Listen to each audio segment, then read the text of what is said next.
Halo, nama aku Ervin. Kali ini aku mau cerita tentang rumah yang pertama kali banget dibeli sama papa aku.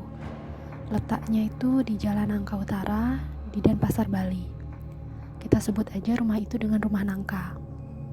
For your information, sekarang kita sekeluarga udah nggak di situ lagi.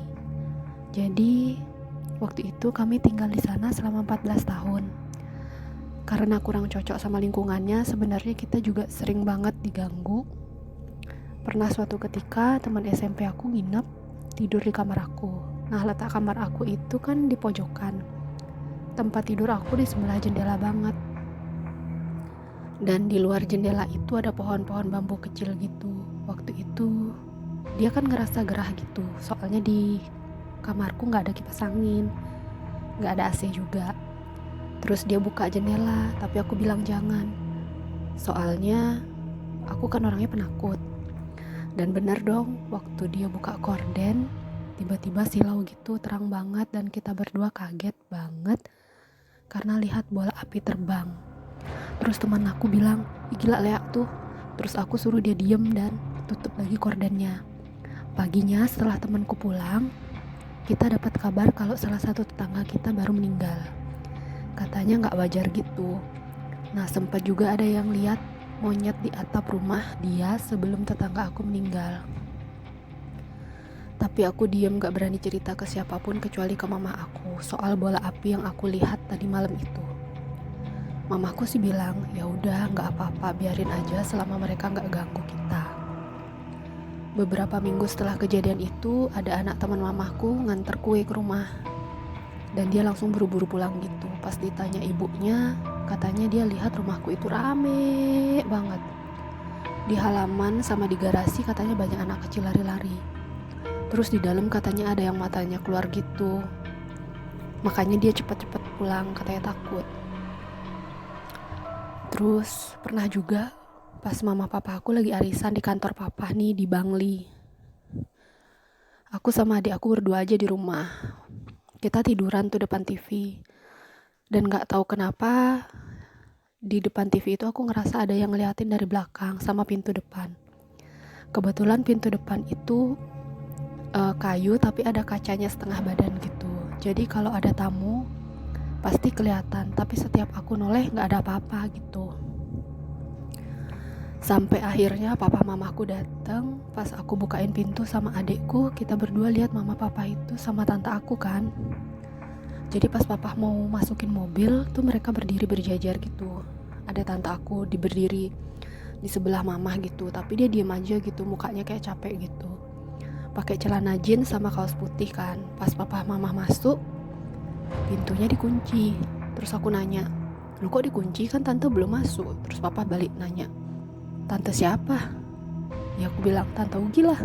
Papa bilang, "Mana ada, Tante Ugi kan di kosnya gak ikut pulang." Terus adikku saling toleh-toleh gitu sama aku.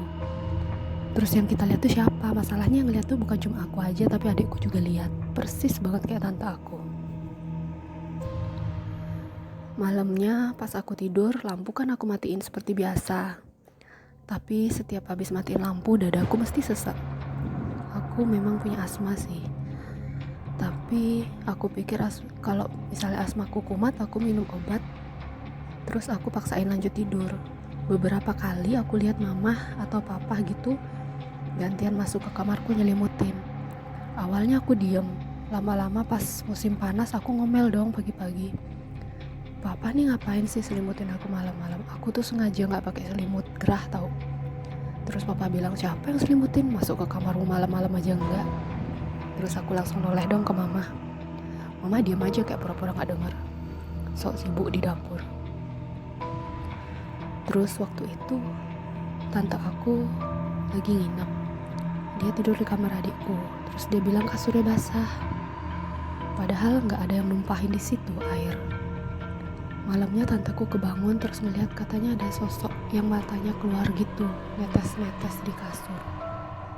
Cuma tanteku diem supaya kita gak makin takut.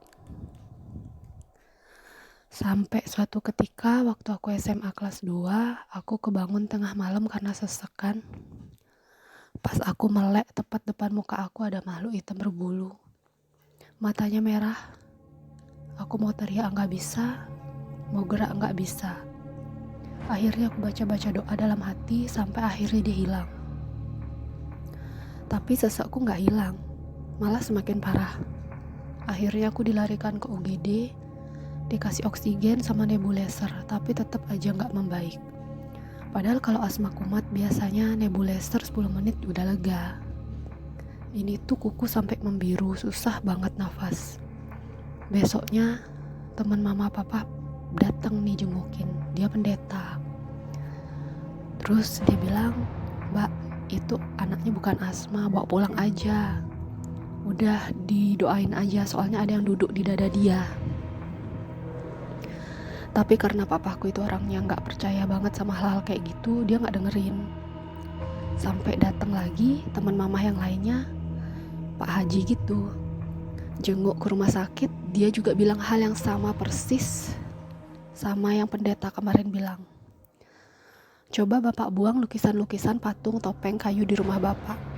Kalau bisa segera pindah rumah aja, jual sama perabotannya, jangan ada yang dibawa. Soalnya penunggu barang-barang antik di rumah bapak ini berniat jahat. Saya lihat dia mengikuti putri bapak sejak kecil, tapi jangan sampai merenggut nyawa. Terus dia bilang katanya insya Allah pasti sembuh gitu. Akhirnya dijual deh tuh rumah, lama banget gak laku-laku. Tiap ada yang mau bayar DP, pasti tiba-tiba cancel. Sakitku gak sembuh-sembuh, sampai suatu ketika ada yang nawar rumah itu, murah banget, langsung dilepas aja sama papa, karena udah saking mau pindahnya. Pas si papa mau buang barang-barang antiknya, ada orang lihat. Terus dia bilang, "Pak, jangan dibuang pak, barangnya itu masih bagus-bagus," gitu. Si papa bilang, "Jangan deh, ini bahaya," gitu. Si bapak itu bilang, "Enggak apa-apa, diambil, saya ambil aja," ngotot gitu. Ya udah, akhirnya papaku kasihin kan ke dia gitu kan. Terus seminggu kemudian kita dengar kabar orang itu meninggal kecelakaan. Entah itu beneran kebetulan atau karena barang-barang yang dia ambil. Karena uang kita gak cukup buat beli tanah, untuk beli rumah, jadi kita beli tanah dulu. Sambil nunggu rumah baru dibangun, kita ngontrak tuh di rumah yang gak jauh dari dari tanah yang kita beli itu. Next aku bakal lanjut deh cerita tentang rumah kontrakan itu. Sekian dulu ya cerita kali ini. Oh ya, kalau ada yang penasaran pengen lihat foto-foto rumahnya, bisa cek di Instagram aku ya, @ervinstory. Thank you.